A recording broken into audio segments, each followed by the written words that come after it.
Hey guys, how are you? So, you know what? A lot of times I do things that are much more professional, and I have the lighting and I have the nicer backdrop, and I've got a little bit of makeup on for you guys. And, in the old days, I used to do just absolutely nothing, and it was way more laid back. So, I wanted to bring in my Monday espressos and just be a little bit more laid back and talk about whatever you guys want to talk about. So, definitely drop a comment below of what you want for your Monday motivations or your Monday inspirations or Monday get it together or whatever you want. But bottom line is way laid back on Mondays.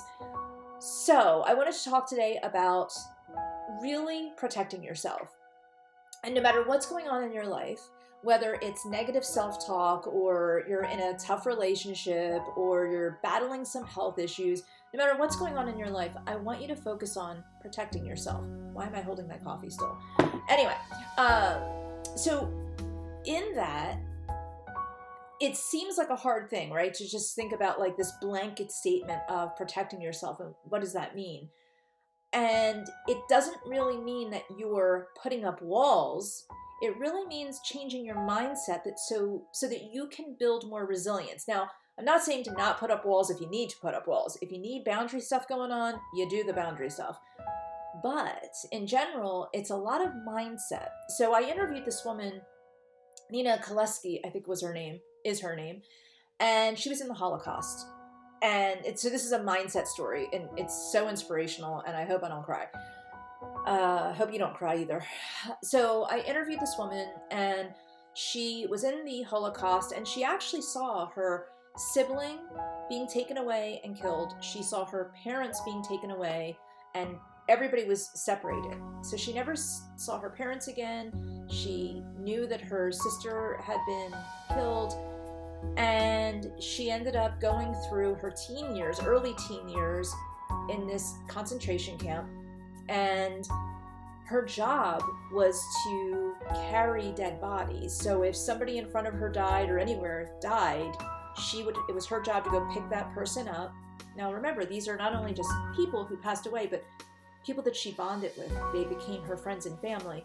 And she had to bring them over to this one area to be incarcerated. And so, not incarcerated, wrong word. You know what I mean. I don't even want to talk about it. But bottom line is, she had to cope with that. She had to build resilience, and she naturally just thought that what she was going to do is pray as she was bringing these bodies over and these loved ones over, these friends. And she would just say, you know what, I'm going to make this right in my head by praying and knowing that as I'm holding them, they are going to have a prayer. And the last person that ever touched them was going to be giving them love. And I thought that was beautiful. And that built her resilience. So even though she was going through hell, she was building her resilience. What ended up happening is, long story short, she ended up being able to escape. And then soon after the war was over, and that issue, the Holocaust, as a situation was over, but of course the ramifications of it still live on. But she was able to then apply that to every part of her life. And at that point in time when I interviewed her, which was probably about 10 years ago, I thought I understood positive thinking. I really did. I read all the books, did all the studies, got the degrees, everything that I needed for positive thinking I thought I had until that moment. And then I realized how strong positive thinking was. So I'm not asking you to just like paint a happy face and pretend that whatever you're going through isn't happening. I'm saying try to figure out a way to make it better. Try to figure out a way to make it meaningful.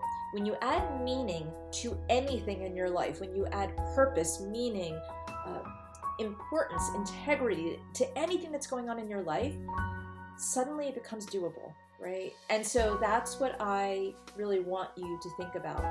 And today what I did was I have some Louise Hay cards that I picked today to share with you. And one is, I am beautiful and everyone loves me. This is what it looks like. And then the other one is, I listen with love to my body's messages. And that is what this one looks like. Very beautiful. And so this one is all about radiating acceptance and being deeply loved and knowing that you're deeply loved by others, and focusing on the idea that love is surrounding you. Now, you might not feel that love is surrounding you. You might be going through hell in your relationships, but know that you are loved. So maybe the people in your life are horrible, and maybe they're narcissistic, and maybe they're abusive, or maybe your past was riddled with abuse, but there's somebody out there that loves you. And if nothing else, know that I care about you, that I, on a very human level, love you. And there are other people in our community that love you and want to support you.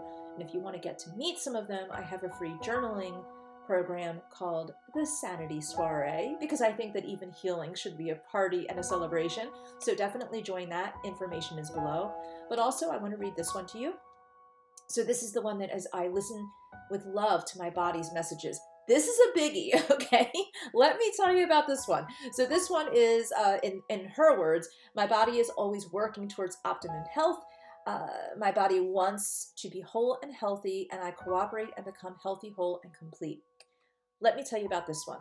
A lot of times our symptoms, we think that we need to push them away. If we have a headache, if we have anxiety, a panic attack, we want to push them away. We don't want to feel them. Instead, ask your body, really do this exercise, ask your body what it is that it's trying to tell you. And if you really get connected to your symptoms, you will find that maybe the anxiety is just that you're not happy in some of the choices that you've made in your life or the situations that you're in, and you need to find meaning and attach purpose and intention to them in a different way. Or maybe you have a headache because the weight of the world is on you and your shoulders are heavy, causing tension and a headache. Stomach issues, you don't want to digest what's being fed to you emotionally. Go into the physical and emotional reactions that are happening in your body, that your body is trying to tell you. So if you have anything that's going on, I'm really good at figuring this out.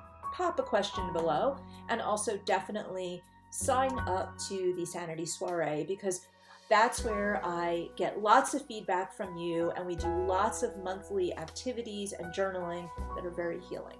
But on that note, I don't want to hit past the 10-minute mark, so we're just about at 8 minutes. So I'm going to see you, and there's another video for you. Bye. Bye, Beletzes.